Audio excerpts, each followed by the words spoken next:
OnePlus continues doing what they do really well, bringing value to premium devices. I review the OnePlus 7T next. This is Twit. This episode of Hands on Tech is brought to you by FreshBooks. Try it free for 30 days at freshbooks.com/hot.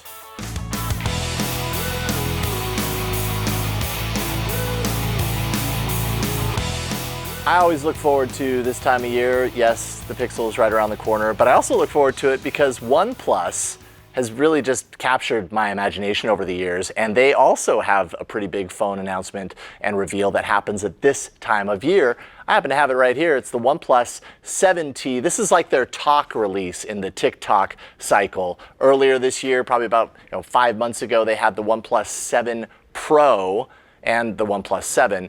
Now they're releasing the T series of devices. We are pretty certain that there's also going to be a Pro version, but I happen to have the 7T here. So why don't we take a look at this phone? I've been using it for about a week, and we can dive into the specs, and I'll share with you what I think about it. All right, so first of all, let's take a look at the design. I have previous incarnations of OnePlus phones in the background to show you just how committed OnePlus has been over the years to their designs. This is the 5, this is the 6, and then a couple of months ago, the 7 Pro right here. The 7T that I have right here kind of adds on in a familiar way to what you see with the 7 Pro. It's got a nice kind of rounded glass back. This is the Glacier blue color, nice matte frosted glass in the back, which has a nice kind of sticky quality to it for the most part. It doesn't feel so incredibly slippery when you're holding it in your hand. Very eye-catching in my opinion. The camera system, as you can see, is now a round system. I like the aesthetic. I think when you hold it like you would a normal digital camera, it makes it actually look like a camera, so that's a nice little bonus. It does have on the front dual stereo speakers up there at the top and down at the bottom. You also have a dual SIM tray here, so if you have more than one SIM card, you can swap between those easily. OnePlus loves their alert slider. This is how you switch from silent to ring to vibration. They make it really easy, and it's really nice to have that slider in there so that you can just jump right to it. Of course, the USB-C for charging and audio playback on the back. There is no headphone jack. There's also no wireless charging, so you're not going to be able to drop this onto your Qi charger and charge it up. It should be working just fine, as the 7 Pro did on all major US carriers. So what's inside here? First of all, this is pretty important. It launches with Android 10. Android 10, of course, is Google's latest version of Android. And OnePlus is touting that they're the first manufacturer to release a new phone with Android 10 out of the box. So that's a first right there off the top. Very good to have that. You're going to find a Snapdragon 855 Plus processor, the latest and greatest Snapdragon processor, 7nm process in there, which means this thing is screaming. Thankfully, you really do notice it when you're jumping around, when you're playing games. Everything feels really fluid, and I'll talk about that a little bit more when we get the display. But it's packing 8 gigs of RAM, 128 gigs of storage. There is a 256 gig version option in select markets. I'm not sure if that's going to hit the US, but I have the 128 gig version right here. The haptic feedback that you get out of the device feels really nice. They've improved it, and it's even more solid. It's got a nice firm kick to it, which I appreciate. And then a 3,800 milliamp hour battery, which I found to be pretty ample. Even if you happen to be running low on battery, they have their own version of fast charge. They call it Warp Charge. So this actually has a new version of that. It's Warp Charge 30T. It can charge 70% of the battery in 30 minutes. So it is screaming fast. The downside of that, of course, is that you need the proprietary charger. I mean, it's proprietary in the technology. It still fits, into the USB-C port, and that's fine. But if you're charging this phone with any other charger, it's much, much slower. So much so that there were a couple of nights where I plugged it in to my Pixel charger overnight, and I woke up and my battery really had not gone up very much. So I was a little disappointed in that. But if you're using the charger that ships in the box, you're going to be really, really happy. Now, talking about another really big standout feature of the 7T is the display. This is a 6.55-inch AMOLED display, 20:9 aspect ratio, and it does have a smaller water drop notch up at the top than what you found in the 6T. I really like the look of the display. Colors really pop. It's vibrant. It's AMOLED, so you can save battery if you have the right modes on. You turn on dark mode in Android 10, you're going to save your battery.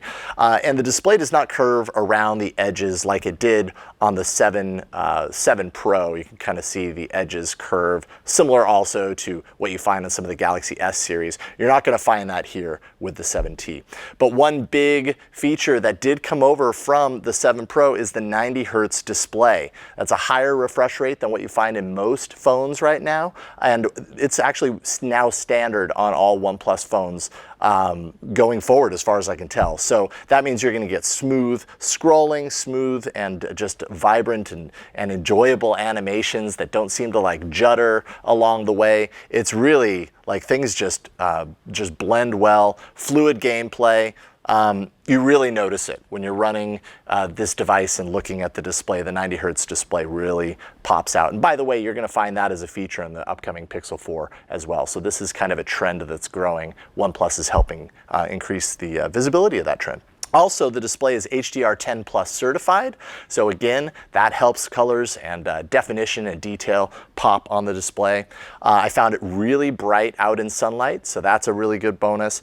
And you do have some added modes in here. If you go up to the quick settings, you've got like a reading mode that can kind of set things to more of a monochrome effect. You can kind of see it dulls things out. That allows you to kind of focus on the text that you're reading. And you also have, well, you have some other modes up there, which I'll get to in a moment. This episode of Hands on Tech is brought to you by FreshBooks, the #1 accounting software that makes dealing with your business finances painless. FreshBooks is used and trusted by small business owners in over 120 countries with customer service by phone, email, and live chat. So you don't have to let accounting intimidate you. You can take control of your finances and help your company thrive. Visit freshbooks.com/hot and enter Hands on Tech in the How Did You Hear About Us section to receive 30 days free. That's freshbooks.com/hot. Another feature that I think people are very curious about is the camera.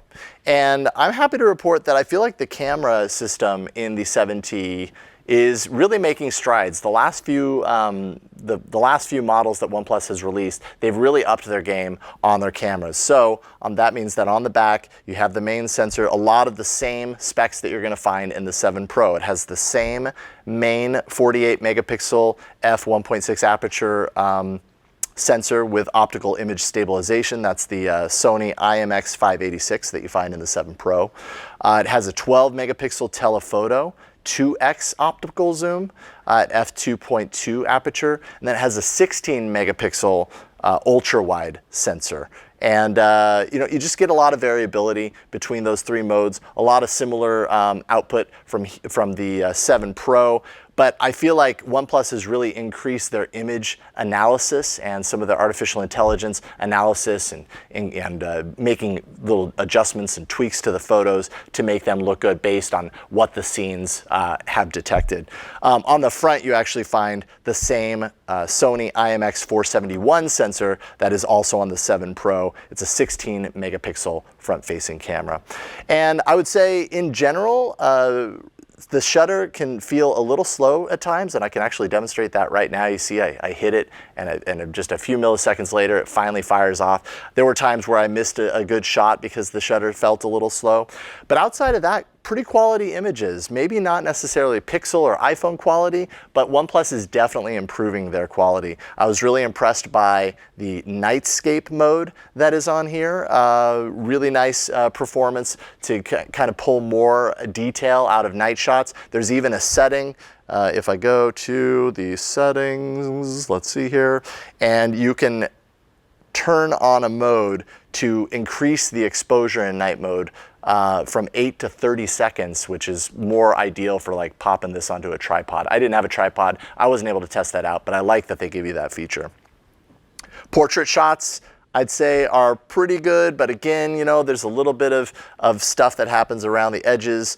to look out for. You can notice in the photo here that my ear is a little faded out, and so that could be a little bit of a bummer, but I'd say they turned out pretty good. The ultra wide does not distort as much as I've seen in a lot of other ultra wides, and there's corrections for this in the settings, so you've got some detail that you can dial into if you're willing to go into the settings and work with it.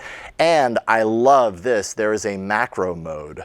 So I've turned on super macro mode. That allows me to get between 2.5 to 8 centimeters away and get a nice clear shot, and I got some really cool pictures using this mode, so it's definitely worth checking out. If you're taking pictures of like flowers and outdoor scenery and stuff, and you want to get really up close, you can get some really cool stuff with the macro mode. Overall, I think the color balance between the three cameras isn't perfectly dialed in, but it's sufficient, and I'm really happy with what they've done with the camera on the OnePlus 7T. And oh, by the way, they are going to be rolling out very soon a software update that's going to add a couple of features to the camera system. An ultra-wide video capture at 4K, 30 frames per second, and then also 960 frame per second super slow-mo, which you do have some slow motion features in here already, but it's going to be an increased amount of frames, 960, up from the 480 and 240 frames per second options that you have right out of the box. So obviously performance, you know, this thing is packing some heat with the Snapdragon 855 Plus on the inside. I felt like everything is just screaming, and the memory that's thrown at it. And I know what improves that also is that it's running Android 10 and Oxygen OS, a new version of Oxygen OS, which is OnePlus's kind of look and feel for the UI. And things they've dialed everything in so it feels fluid, it feels fast, nothing really feels like it's slowing you down. And not to mention Oxygen OS, I really like what they do because they kind of keep things pretty close to stock while still including some of those extra features. I mentioned earlier there's some extra features up here, reading mode, which I already showed you, Zen mode, which you probably want to be careful about because it literally locks you out of your phone for 20 to 60 minutes. It's a way to say, hey, you know what, I don't even trust myself, so I'm going to lock it. And if you go, it gives you this warning and says, don't do this unless you're willing to be locked out of your phone. You can still receive phone calls and make emergency calls if you need to, so at least you can do that, but it locks you out, and it's pretty effective at it, so beware what you do. But overall, Oxygen, I think they just keep enhancing and tweaking the Oxygen OS layout and some of their included apps that are actually really great. They have a new gallery app in here that is pretty awesome, has some nice features that you can bounce through, and a whole lot more. So as far as Oxygen OS is concerned, I think it's really great and relatively non-obtrusive, and you're going to find what you need to find out of here. Overall, the 7T is not a disappointing device at all. In fact, it's actually pretty stellar. For the price, $599, you can't really find a whole lot of this particular build quality. OnePlus just knocks it out of the park. You've got Android 10 right out of the box. You've got an improved camera system. The design is spectacular. The display is awesome as well. So much to like about the 7T, so I highly recommend that you check it out when it's released in October. I'm Jason Howell, and you can catch me on All About Android talking about phones just like this one and a whole lot more here on twit.tv. Keep up with all the hottest tech news and gadgets. Visit twit.tv. There you'll be able to find and subscribe to all our tech shows. Thanks for watching Hands on Tech.